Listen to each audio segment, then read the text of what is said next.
Buen día, mi nombre es Aquino Rojas Lindsay y el día de hoy vamos a hablar sobre los virus herpes humano. A continuación, tenemos la tabla de contenidos en la cual vamos a ir abarcando. Vamos a hablar sobre los aspectos generales, la clasificación, la subfamilia de los alfa herpes virinae, la subfamilia de los beta herpes virinae y la subfamilia de los gamma herpes virinae. Y vamos a finalizar con las referencias bibliográficas. Bien, dentro de los, dentro de los aspectos generales, vamos a hablar sobre de lo que en sí, ¿no? Es esta enfermedad.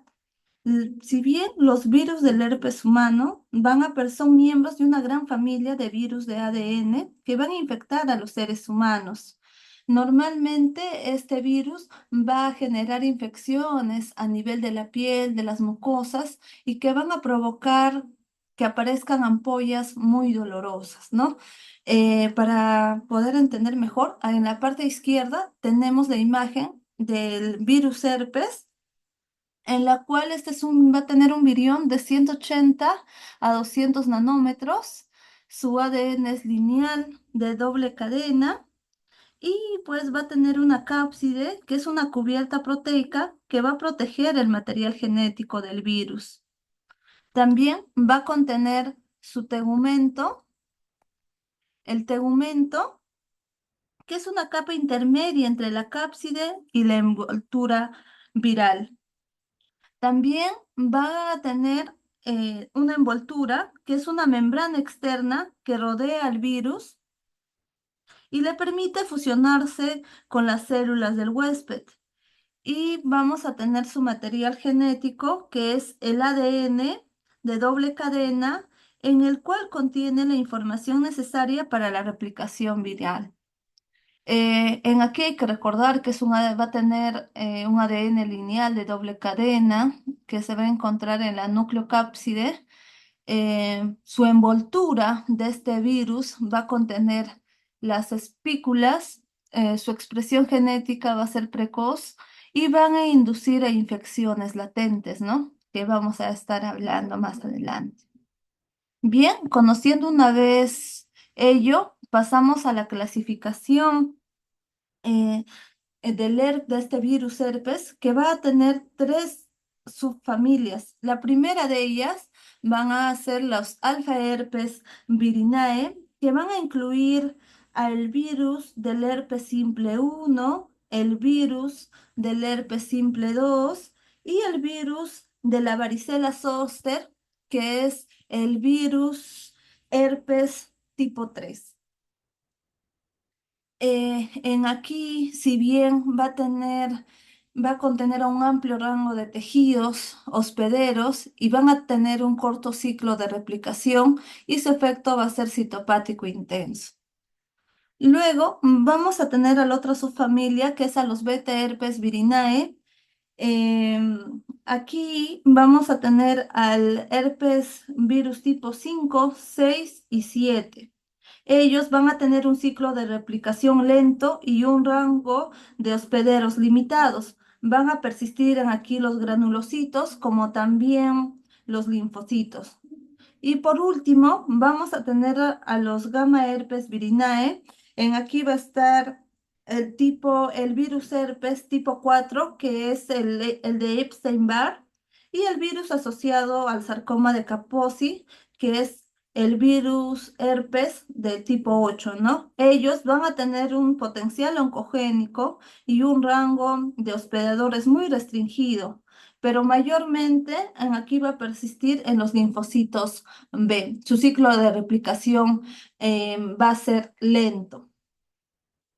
Eh, bien, primero vamos a hablar sobre la primera subfamilia que eran los alfa herpes virinae, en lo cual aquí vamos a tener al virus del herpes simple, que es el de tipo 1, en la cual la seroprevalencia va a ser mayor al 50% en adultos y dentro de la patogenia, pues el modo de transmisión va a ser la saliva, ya sean secreciones respiratorias y después de que haya una infección primaria, el virus va a permanecer latente en los ganglios nerviosos, por lo general los ganglios del trigémino, o también conocido como los de Gasser. Dentro de la clínica, la primera infección es la gingivo-estomatitis herpética, que esta es mayormente típico de los niños, ¿no? En aquí, mayormente las encías van a estar inflamadas, como vemos en estas imágenes, y van a tener la boca con enantemas, ¿no? Llena de enantemas. Luego vamos a tener el otro periodo de reactivación del herpes, que ya estaríamos hablando de un herpes orolabial, que son episodios, ¿no? Como le comentaba, son episodios de reactivación y esto mayormente se van a presentar en la comisura de la boca y para lo cual estas lesiones a nivel de la gingivoestomatitis herpética pues van a tener esta connotación, ¿no? Que se van a producir como fuegos o ampollas febriles en la boca o en su alrededor, ¿no? Para poder diagnosticar ello, mm, vamos a, vamos a basarnos mayormente en el aspecto clínico y vamos a realizar pruebas que va a depender de acuerdo al lugar de infección. Pueden usarse, por ejemplo, los citodiagnósticos de T-Sanc, los cultivos víricos, virales y los antígenos también, ¿no? También se puede utilizar pruebas de ELISA, PCR y para el tratamiento de primera línea es el aciclovir vía oral y alternativos podríamos utilizar el famciclovir o el valaciclovir y viendo melnosa ya cuando es una encefalitis, ¿no?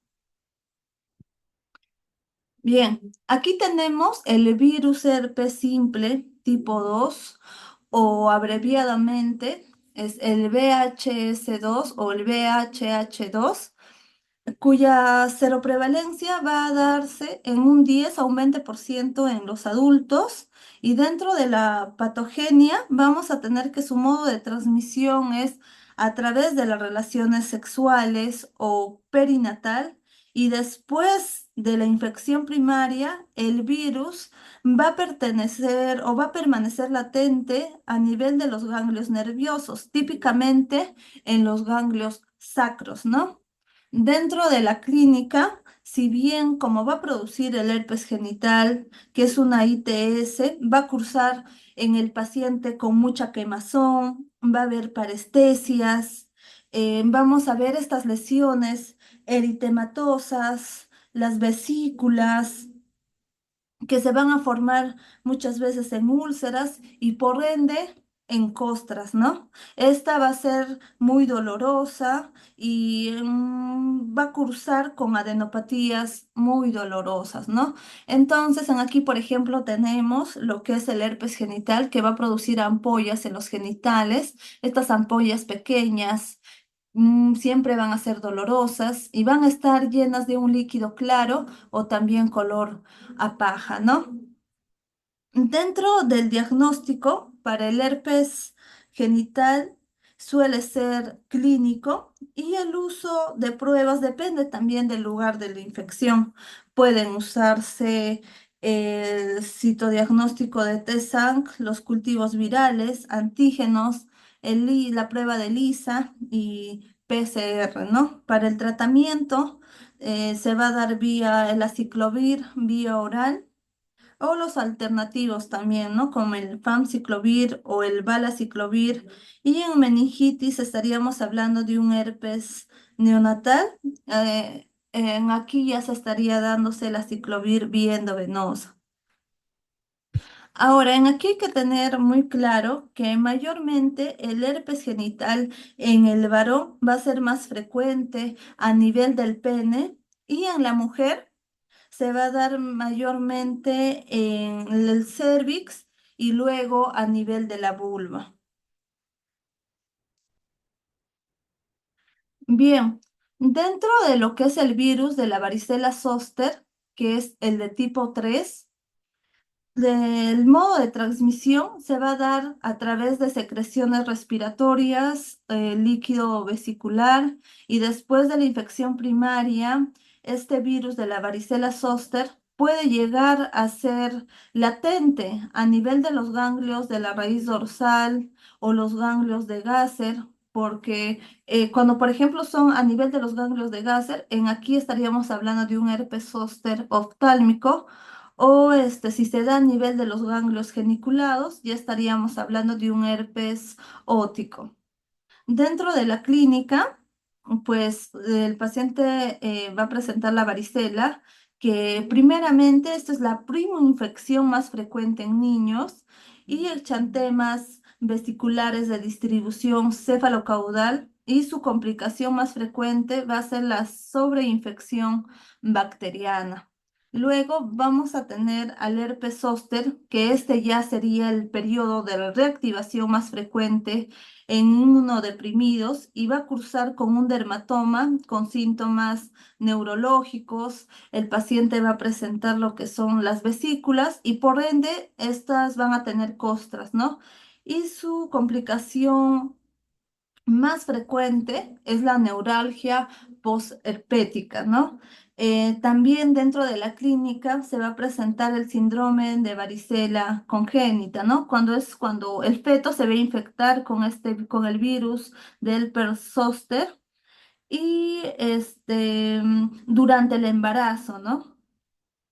Luego vamos a tener lo que es a nivel del diagnóstico para la varicela y tanto para el herpes zóster, el diagnóstico va a ser clínico, ¿no?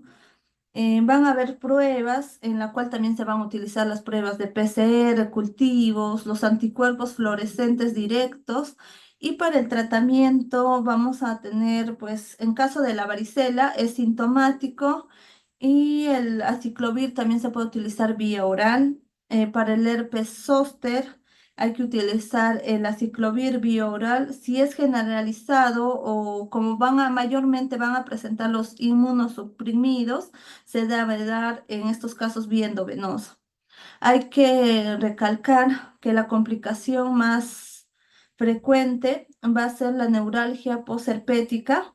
Por eso, aquí se está abordándose en la cual el tratamiento se va a basar en analgésicos, antidepresivos tricíclicos, la carbamazepina, gabapentina o la pregabalina, ¿no? En estos casos también va a haber este tipo de herpes zóster tiene una inmunización activa y también va a ser pasiva. Hay que recordar que la neuralgia posherpética se va a definir mayormente cuando los pacientes van a sentir dolor que aparece y aumenta, y esto va a persistir por más de 6 semanas después de haber iniciado el cuadro clínico de herpes zóster. Luego vamos a pasar ya al virus de Epstein-Barr, que es el tipo 4. En aquí el 65% se va a dar en los niños, adolescentes y adultos jóvenes de 6 a 19 años. La transmisión va a ser por saliva y transfusiones. Va a tener un alto potencial oncogénico, ya que puede inmortalizar y transformar a las células B del huésped.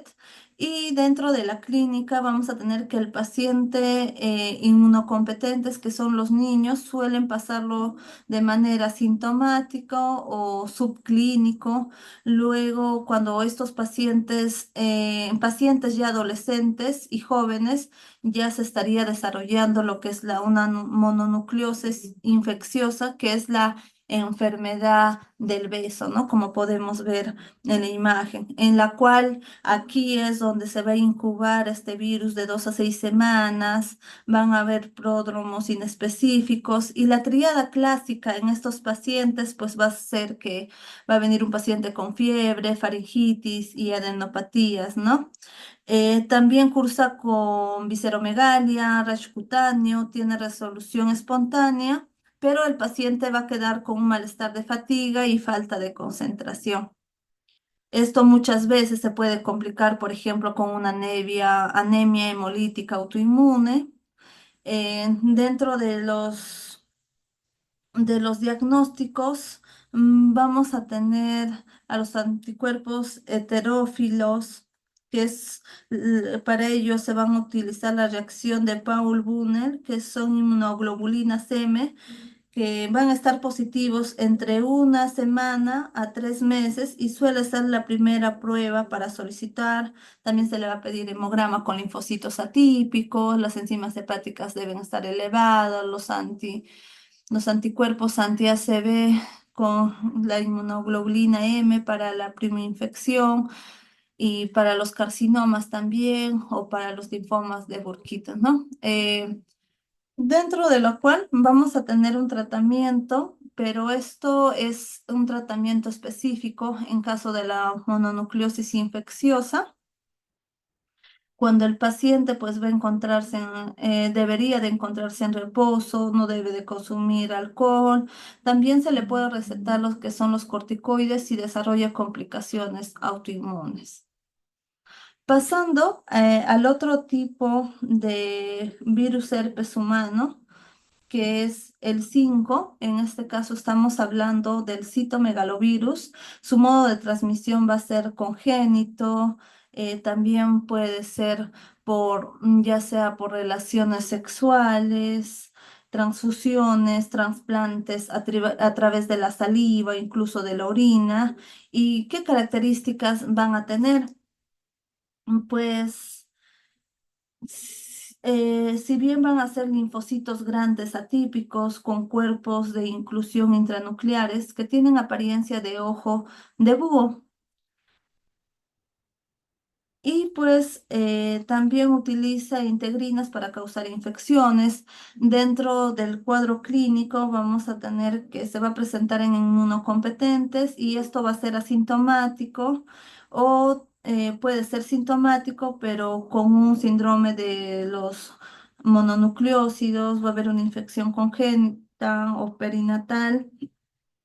Y en los suprimidos, sobre todo en pacientes que sufren con VIH, van a sufrir con retinitis, colitis, neumonía intersticial, esofagitis, úlceras digestivas, hepatitis, ¿no? Van a tener estos pacientes. Y para su diagnóstico, pues se va a requerir unas pruebas de PCR o las muestras de citología o histología que van a ser las células citomegálicas, que van a contener una inclusión intranuclear ubicada en la porción excéntrica, rodeada por un halo claro con un aspecto de ojo de búho, ¿no? Que es lo más característico de este citomegalovirus. El tratamiento de primera línea van a ser el ganciclovir, con el valganciclovir, y de segunda línea pues vamos a tener ya el foscarnet, el cidofovir, ¿no?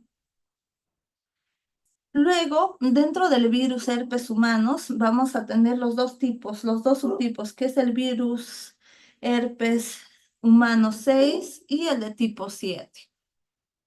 En aquí, si bien el modo de transmisión hay que recordar que va a ser por las glándulas salivales, por eso se va a transmitir a través de la saliva, y el virus se va a propagar de manera temprana y la reactivación del virus latente o la reinfección puede ocurrir más adelante en la vida, especialmente si los individuos se vuelven ya inmunodeprimidos, ¿no? La clínica, mayormente, el paciente va a presentar esta rociola o exantema súbita, y pues el paciente va a presentar fiebre elevada, posteriormente va a aparecer un exantema en cara y tronco y el cual se va a esparcir por todo el cuerpo, ¿no?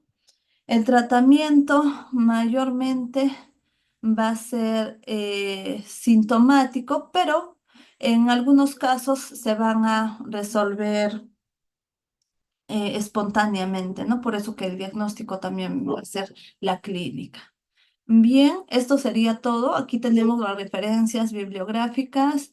Muchas gracias por su atención.